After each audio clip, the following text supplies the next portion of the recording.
Hello guys, Mundo ko Vlogs nga pala. So ngayon guys, magbibigay tayo ng review or yung mga experience natin dito sa ating mga clutch AC na Sun at saka yung stock na clutch AC natin. So disclaimer lang, hindi po tayo eksperto, nag-share lang tayo sa ating experience tungkol dito at saka mga nagdi-DIY lang din tayo sa ating mga video dito sa YouTube. So ngayon guys, ang ano natin is i-share ko sa inyo yung mga experience ko, kung gaano katagal to nagamit, kung anong maganda, lahat ng pwede kong i-share sa inyo, i-share ko na sa inyo. So, ilapit lang natin yung camera dito sa ating clutch AC. So, ayan guys, dito muna tayo sa ating stock na clutch assembly. So, yung motor natin guys, binili natin na yung nung 2018 September. So, okay na okay siya guys, walang problema. Although yung biyahe ko nang kasi madalas noon, hatid sundo lang kay Mrs. dito lang din sa malapit, kaya medyo matagal din siya nagamit. At saka yung performance niya, wala namang problema, okay naman siya. Pero nung July 2021, so ano siya, mga 2 years mahigit, na pudpud yung ano niya guys, yung clutch pad niya. So nagpa-reban tayo o nagpalit tayo ng clutch pad. July year 2021. Ginamit natin yung clutch pad niya. Okay naman guys, walang problema. Yung pagpariban natin ng ng ating clutch pad. So ginamit ko siya. Ang naging problema naman sa kanya guys, yung kasabitan ng sa katagalan, yung spring na bubusalsal na, kaya maluwag na tong na to guys, maluwag na tong mga to, sobrang luwag na.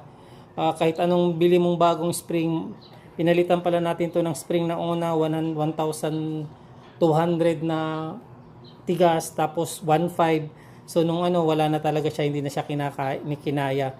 Pero yung niya guys, yung clutch pad na ginamit niya, medyo okay din.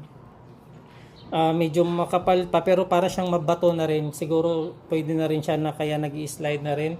So nagamit natin yung clutch pad na ni-replace guys, or yung ni-reband natin. So umabot din siya ng 1 taon mahigit natin to ginamit. Tapos bago tayo nagpalit nitong Sun. So dito muna tayo. Alam ko kasi mahal lang nito guys, ang isang buong clutch AC na sa mismong Yamaha, nasa 3,000 or 4,000 ata. So sa price pa lang, medyo aaray talaga tayo dito sa stock natin na clutch assembly guys. Maganda sana siya kaso mahal. Pero dito naman sa Sun, ito nasa 3,000 mahigit or 3,500 bata, 4,000 na sa ganun. Ito naman guys, napakamura lang nito. Nasa 1,500 lang to, or 1,200 na nga lang ngayon, naka-sale na eh. So dito, experience ko dito guys, ko lang siya nagamit guys, 10 months ko lang siya nagamit bago siya nag-sliding. So nag-sliding siya kasi napansin ko medyo matigas yung yung clutch pad niya. So 10 months natin siya ginamit, at saka doon siya nagluko guys nung pumunta kami ng Balanga sa Mount Samat. Puro pa akyat doon, karga ko si Mrs. Tapos may bitbit pa kaming marami. Pauwi namin galing doon, or pauwi pa lang namin dito, hindi pa kami nakarating ng bahay, nagba-vibrate na yung natin, nag-sliding na siya. Yung tipong mararamdaman mo na parang didikit tapos kakalas, pag mininurar mo kakalas, yun yung problema niya, sobrang vibrate. Hindi siya yung sliding siguro na sinasabi nila na naka-accelerate ka ng padandahan, talagang nag-i-slide siya, hindi siya tumatakbo ng mabilis. Pag arangkada mo guys, naramdam mo yung vibration sa manobela, sobrang lakas. Pinalitan natin siya kaagad ng bago.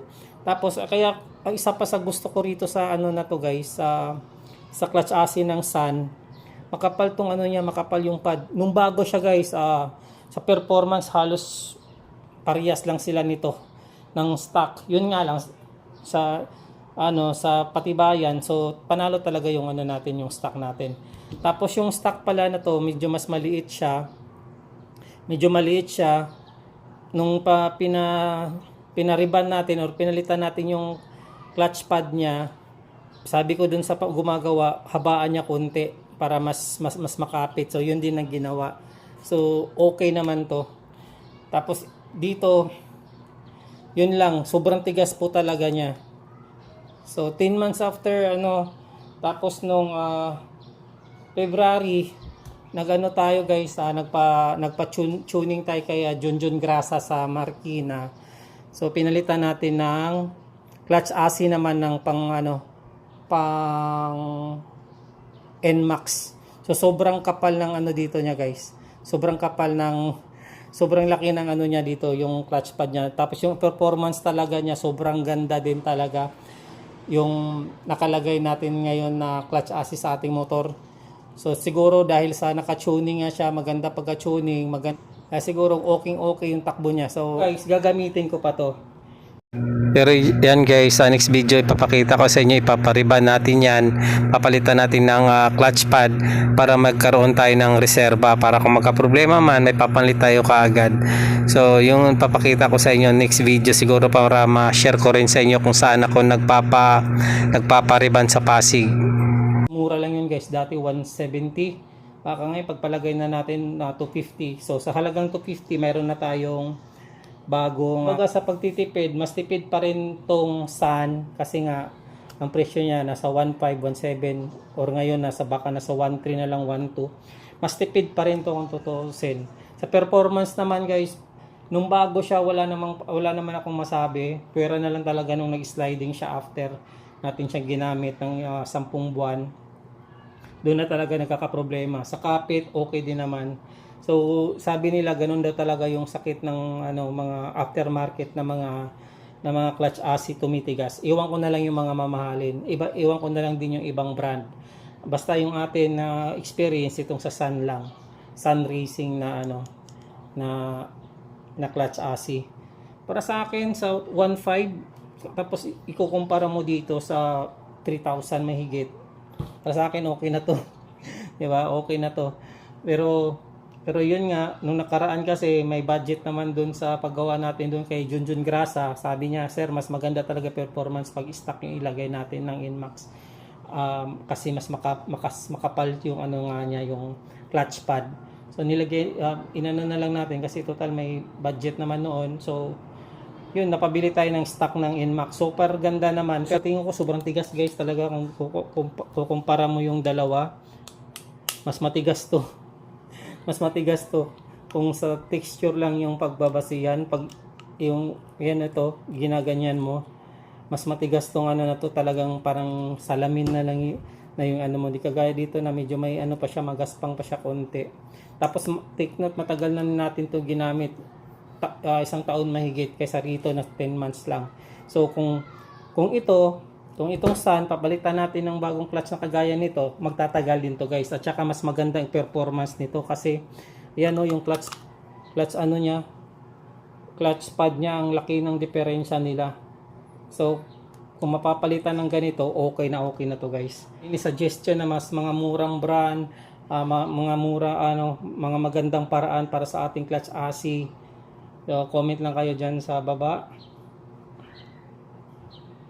Or kung may mali man ako nasabi sa inyo or basta ako guys, yun lang yung experience ko. Yun lang din yung sinishare ko sa inyo. At saka sa tingin ko lang din naman yun. At saka yun nga, nagdi-DIY lang tayo. Sa obserbasyon ko lang yung mga sinasabi ko. Hindi po tayo nagbabase sa mga comment ng iba or sa tayo. Nag-ano lang talaga tayo sa ating experience. Ayan. Maraming salamat sa panonood. Mundo Ko Vlogs nga pala. Kung di pa kayo nakapag-subscribe sa aking channel, please subscribe Mundo Ko Vlogs. Maraming salamat. Paalam. God bless. Bye-bye.